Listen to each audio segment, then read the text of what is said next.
Perlahan-lahan saya akan mempresentasikan hasil tugas saya. Manfaat e-government yang dapat dirasakan antara lain, yang pertama itu pelayanan yang lebih baik kepada masyarakat. Informasi dapat disediakan 24 jam sehari, 7 hari dalam seminggu tanpa harus menunggu dibukanya kantor.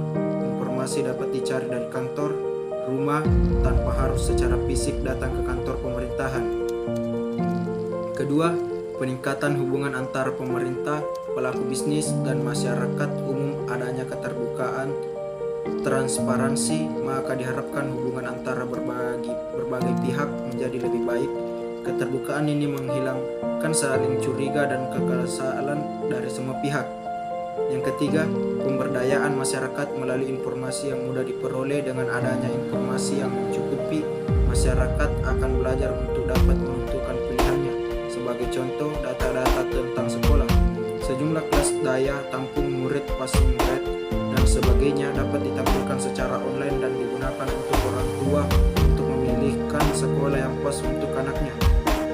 Yang keempat, pelaksanaan pemerintahan yang lebih efisien. Sebagai contoh, koordinasi pemerintahan dapat dilakukan melalui email atau bahkan video conference. Sebagai Indonesia yang luas areanya sangat besar, hal ini sangat membantu tanya jawab, koordinasi, diskusi antara pimpinan daerah dapat dilakukan tanpa kesemuanya harus berada pada lokasi fisik yang sama. Tidak lagi semua harus terbang ke Jakarta untuk pertemuan yang hanya berlangsung 1 atau 2 jam saja.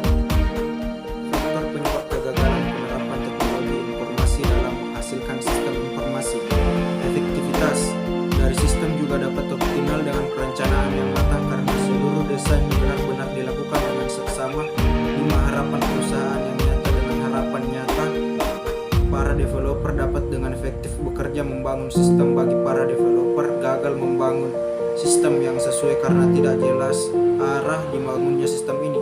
Faktor yang menyebabkan kegagalan selain dengan faktor-faktor yang menentukan keberhasilan, hal-hal yang menyebabkan kegagalan juga ada pada proses penerapan sistem informasi. Adapun hal-hal tersebut adalah yang pertama yaitu kurangnya dukungan manajemen eksekutif dan input dari user. Akibat dari kurangnya dukungan dari para eksekutif biasanya menyebabkan pendanaan proyek menjadi kurang. Selain itu, proses sistem analisis juga berjalan kurang sempurna karena resistensi ini menyebabkan informasi yang dibutuhkan para developer juga kurang.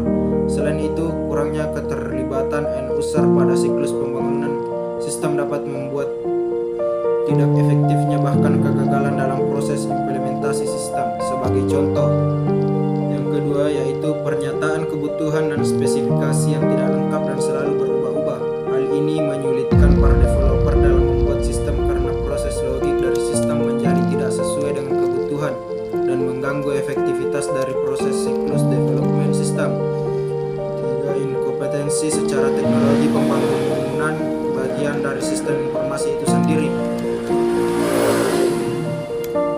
Ketidakmampuan dari orang-orang yang terlibat dalam sistem informasi ini tentunya akan sangat menentukan keberhasilan pembangunan sistem informasi ini.